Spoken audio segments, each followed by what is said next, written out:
Labvakar, prezidenta kungs, ministres kundze. Jā, kājas mikstas palika.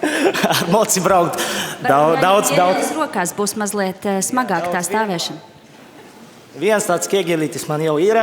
No 2019. gada ilgu laiku nebiju stāvējis šeit. Un, jā, ko pateikt.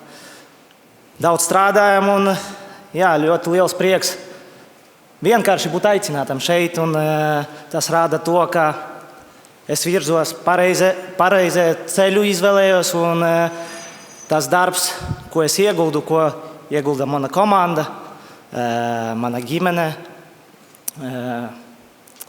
Mēs darām to labi, laikam.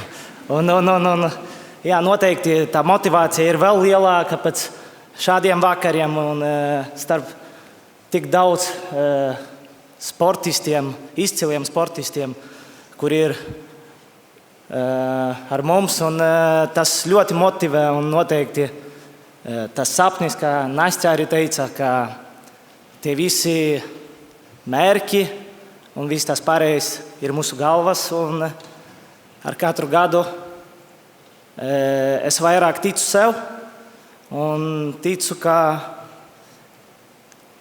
būšu tas motivators arī jauniešiem, lai nāk nodarboties ar mūsu sporta veidu un lai tas speedways, kā sporta veids Latvijā kļūst lielāks. Un, jā, skatieties speedway un atbalstiet mani un cerams, ka tiekamies arī nākošajā 3 zvaigžņu balvā un jā, centīsimies arī to paņemt nākošajā sezonā. Paldies un veiksmi visiem jaunajā sezonā!